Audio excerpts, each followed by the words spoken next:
Good morning, guys. Welcome back to the channel. Let's Talk Leeds. Hope you're all doing well.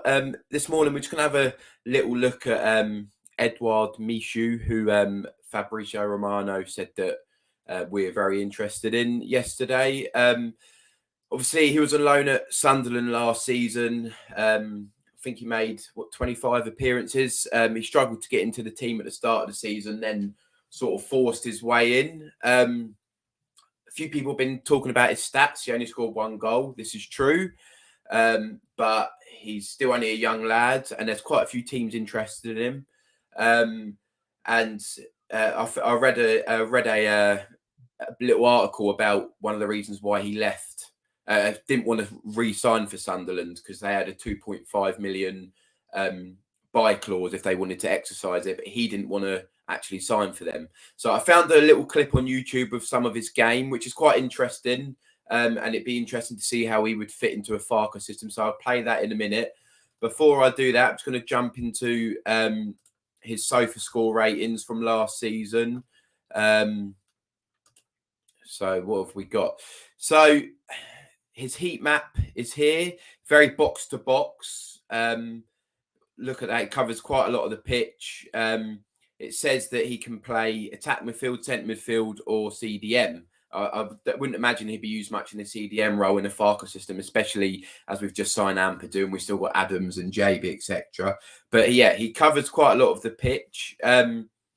His ratings from SofaScore, sometimes they're not very accurate, although they're not too bad. I mean, I look at them after Leeds games that I've seen and watched, and normally agree with them. So he sort of hit in between 6 and 7 every game. So what do you make of that? A decent player, you know, never sets the world alight, but is decent, I guess. I don't know. Depends how you look at it.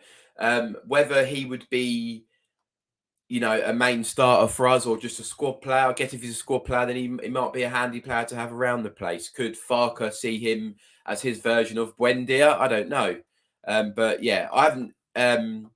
I can't. You know, I'm not going to lie and say I've seen loads of him. Only what I've been seeing the last couple of days since I've been looking at him. So that was him on SofaScore. He's very box to box, as you can see from his heat map. I mean, I hope you can see that. Let me just try and zoom in a bit if you can't. That's his heat map. And there's his ratings. So yeah, now we're gonna have a quick look at a article from like a Sunderland fan page, and it says it briefly in there. He says his own comments on why he didn't want to re-sign, which I found quite interesting. So let's just have a look. Give this a read. It's oh no, that's the video. I'll tell you what, we'll watch this video now while we're here. This is some of his highlights from last season. Credit to JM Scout, and I found this video quite interesting because before this, I hadn't seen much of him at all.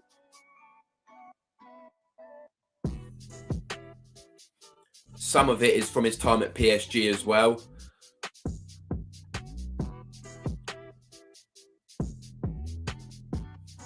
He's only 20. He's just turned 20 as well, so it's a small sample size, but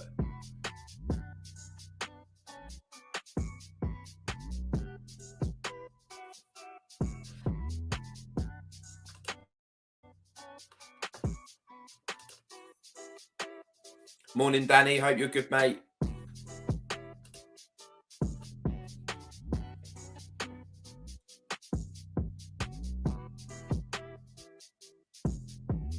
Very direct, which is good in a Farker system. Morning, Michael. Hope you're good, mate.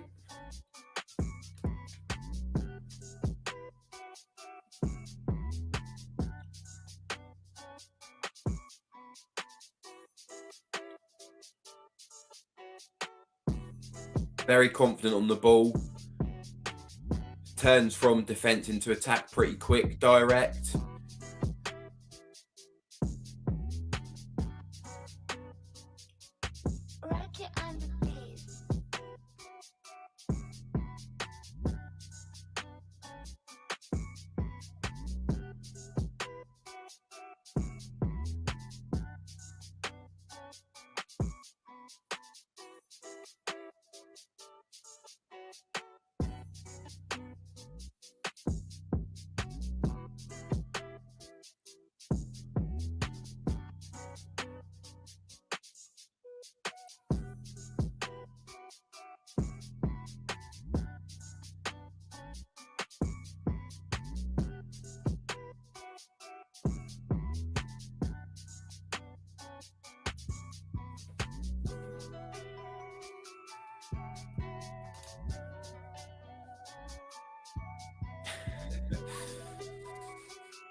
Only a minute left.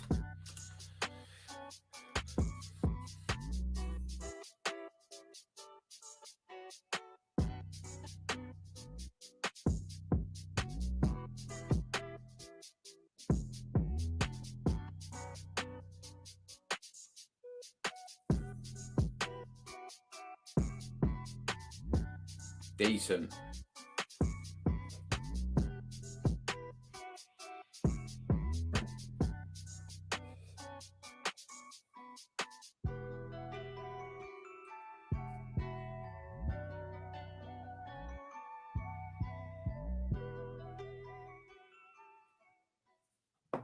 Decent. Oh, Jesus Christ. So yeah, I mean, obviously it's a small sample size, but just from those clips, I know we can't go because anyone can have a good set of clips on YouTube. We know that, but he looks very direct. He gets the ball, and the first thing he thinks is drive towards goal, and I do like that in any player. Danny says he's built like Aronson, bit of wind, and he'll be on the deck. Thing is, from those clips, it seemed to me like he at least tries to stay on his feet, especially if he's like advanced up the pitch.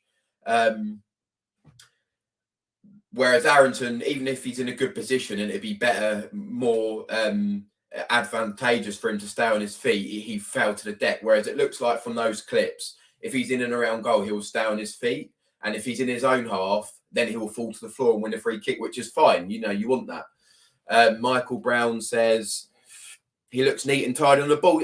Yeah, that's the vibe that I got. He looks like he gets the ball and he looks after it. And from the clips that I saw, he looked pretty good. Just gonna get up his comment on why he didn't want to re-sign for Sunderland, and I found this quite interesting. Sometimes when I share my screen, it goes a bit fuzzy, so I do apologise if it is. But Sunderland recently confirmed that Edouard Michut would be Michut would be returning to parent club PSG for his loan spell. Michut joined Sunderland on a season-long loan. La-di-da-di-da. Played 25 times in Championship, scoring once. The Frenchman impressed fans on the whole. He's a very technically gifted player, and a few more seasons he could have become a really top player for the Black Cats. And it was reported that Sunderland had an option to buy Michut from PSG once his loan spell ended. There was a bit of a wait after Sunderland crashed out of the playoffs before the club announced that Michut would be returning to PSG. On the surface, it seemed like it was Sunderland who decided against signing him. But speaking in French outlet L'Equipe, which is obviously one of the biggest outlets in France, Michut revealed that it was he who decided against signing for Sunderland. He was quoted as saying, "The club offered me to stay. It was my decision not to stay at Sunderland. We weren't in agreement on certain contractual points. There were also a few things on the style of play that didn't suit me. In this style, I was at 50, 60 maximum. I'm guessing that's 50, 60%. How I play, I need to touch the ball. I thank the president for understanding my choice." So,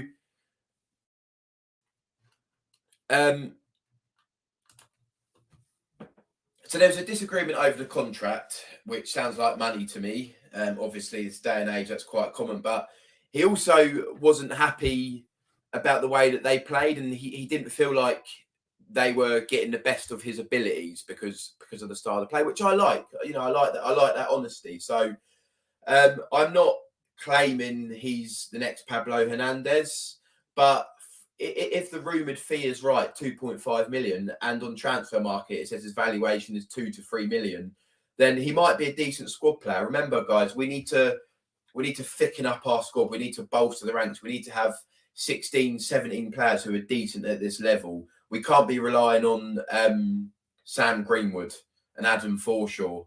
We can't. So, from what I can see, and from a few articles that I've read on him and a few Sunderland fans on Twitter and just little bits in here and there, because that's all we've got to go by, I'd be happy if Leeds signed him. Whether he's going to start or be a squad player, I don't know. But as Michael Brown says, I think he looks neat and tidy on the ball. I think he looks direct. And if we signed him, I'd be quite happy with that. Bolster up the ranks a bit. wouldn't break the bank. And under Farker, he could be his version of Brendier. Who knows? You just don't know. He's still only a young lad. There's not much evidence to go by, but the fact he's just turned 20 a couple of months ago suggests to me that he could still have a big future ahead of him. So yeah, it's a tick from me. I'd get him in. Not sure about a starter, but definitely a good squad player and maybe a starter. Obviously, depends how he gets on. Danny Rumsey says he had more shots on target than Aaronson. Yeah, that's true, although most people could. And it was Forshaw is going to the Saudi. Yeah, what is that all about? What? I think at this point, they just wanted anyone who's played in the Premier League before. We know Forshaw's got some qualities, and let's be honest. The last 4 games of the season, he probably was one of our best players, which just shows how crap that we was. But in other news, it looks like, according to a couple of reports, Man City want Rafinha. Now, I don't normally talk about former Leeds players, but obviously we all love Rafinha. I mean, I do anyway. And when he left, I was hoping it was to Barcelona just so he doesn't have to play against us. But obviously we've been relegated now, and I think Rafinha to Man City makes a lot of sense, replacing Riyad Mahrez, and I'd like that to happen. I'd love it. I'd love to watch Match of the Day every Saturday and see Rafinha tearing these teams apart, Chelsea and that. I think that'd be a good move for Rafinha, and I hope it happens. Also, yesterday we have been linked with Origi from Milan. I did read this morning that he hasn't joined up with the pre-season camp that they've gone on. So he obviously is looking for a move, and Milan are obviously looking to offload him. Whether we're interested in it or not, I don't know if that's just lazy journalism. Would I take Origi? Probably not. Probably not. I feel like we need to do better than that. But for sure, we've got Ampadu in the door. So we heard about that started to happen on Monday, and the takeover was complete in that. It's Thursday now. We haven't signed anyone else yet. I'm not getting tetchy or anything. Not getting tetchy, but we do need to keep moving. We've got Ampadu. Let's not rest on that. We need a couple of goalkeepers because Meslier doesn't want to be here. Joseph Robles, is that how you pronounce it? Roble. He's gone to Saudi Arabia. So we need 2 goalkeepers. We need another centre back because obviously Ampadu is going to be used as a CDM, I think. So we need another centre back. We need a striker. Depending on Nonto, Harrison, Sinistera, we could probably do with another winger. So we've still got a lot of work to do. So let's not get Ampadu and rest on our laurels and think job done. We got a lot to do. I'm sure the 49ers won't be thinking that, by the way. I'm not insinuating or suggesting that, but we have still got a lot that we need to do, and in a short space of time. I love the fact that Fulham are saying we want 52 million for Mitrovic, or you're not having him. I love that Brighton are rejecting bids for Caicedo and saying unless you pay this, you're not having him. That's what we need to do with Nonto. That's what we need to do with Harrison. That's what we need to do with Tyler Adams if he is to leave. But I've done a video yesterday. I think Tyler Adams stays. 49ers said they're going to be confident and aggressive. And that part of that is not just buying players, it's keeping the players that you've got. And if you are going to get rid of them, you do what Brighton do. They've done it with Cucurella. I don't like Brighton. I literally live round the corner from their training ground. All my mates are Brighton fans. I hate them, actually. I really don't like Brighton. But massive respect for them at the same time because their recruitment is brilliant. Their stadium's fantastic. And they're run so well. And I'm so envious of how they've been run compared to us. I'm hoping now we can go in that direction of Brighton and Brentford and be just a well-run football club who doesn't roll over and get their bellies tickled every time a bid comes in for one of their players. So I'm hoping the 49ers are going to stick to their word. They're going to be professional. They're going to be aggressive. And they're going to say, look, if you want Willie Nonto, you've got to give us 30 million quid. If you want Tyler Adams, you've got to give us 30 million quid. Jack Harrison, 25, 30 million quid. Otherwise, he stays. And if these players kick up a fuss, then drop them. We're not skint. 49ers have got money. We don't need to be held to ransom by these players. And I'm not suggesting that these players are holding us to ransom and saying that they're not going to play or whatever. But if they're really looking for moves and they don't want to be here anymore, then we don't want them playing, no matter how good they are. We don't want people starting who don't want to be here. You know, they're not going to want to be fully committed because they're not going to want to get injured, because that could affect their future move. Yeah, exactly. Nonto has no relegation clause and has a 4-year deal with Leeds, so Leeds can play hardball. And that's exactly my point, Michael. Good, that's a good shout, mate. Exactly. There's no relegation release clause. We're not skint. We've got new owners. We've got parachute payments. We don't need to be held to ransom for him. We can play hardball. We can get 30 million. Exactly. We do need someone to be a cash cow, because it can't all be spend. We do need someone to be a cash cow. So it could be Nonto, it could be Harrison and Meslier. But if they are going to leave, then we have to get the right fee for these players. Like, we can't be bent over a barrel and take 15, 16 million, whatever it's being touted. Was it 19 million euros or was it 90 million pounds? Either way, it's not enough. It's not enough. You see Bristol City, yeah, are a minnow of a club compared to Leeds. Financially, you know, globally. And they're saying, no, you know, if you want Alex Scott, you're giving us 25 million. I think they want 25 million. Alex Scott is a baller, by the way. And people say there's, you know, Nonto's proven in the Prem and international level. I get that, but Alex Scott played 50 times for Bristol City last season or something like that, and he was amazing. Nonto tailed off a bit, didn't he, at the end? But he's still a brilliant player, and I love Nonto. But if Bristol City can hold out for 25 mil for him, we can for Nonto, or 30. Do you know what I mean? So, like Michael says, we don't need to be ripped off for Nonto. But that being said, we do need to raise funds from somewhere. Someone's got to be a cash cow, because it can't all be outgoings. And obviously, because of the Victor Orta shit show where we're loaning out all our players now and recoup no fee for them. Like, you know, if we could have got, like, you know, 5 million for Llorente, or even 3 million, or, you know, 8 million for Rodrigo, or 10, or something like that. You know, Aronson, 10, 15 million. That would be our transfer kitty sorted. But unfortunately, we've got rid of all of them, and we've got $0 in the bank in return, other than 3 million for Rodrigo. So we do have to raise funds from somewhere. But let's get the right amount for these people. And not be held to ransom or bent over a barrel. You know, we don't need to do that. But if we can recruit well, like, you know, we've already got Ampadu for a good fee. If we can get Michut in for 2-3 million, they're the little buys that we need to just bolster the squad a bit. I still like us to go out and get Hamer. I still like us to go out and get Perot. And I think we will get players of that calibre. But we do need little signings like Michut and little people like that, just to bolster the ranks without breaking the bank. So yeah, we're not going to go too off topic. This video was about Michut, but it's nice to talk about other stuff as well whilst I'm here. So yeah, guys, I think I'm going to leave it there. It's just mainly about Michut, and how we do need little players like that. So people write him off because he scored 1 goal last season. We can't judge it on that alone. Look at his performances. If you just joined, rewatch the video. If you're watching after, please get your comments in the section below. Like and subscribe if you haven't already. I'll probably be back with another video later, to be honest. If not, I'll do another live stream tomorrow.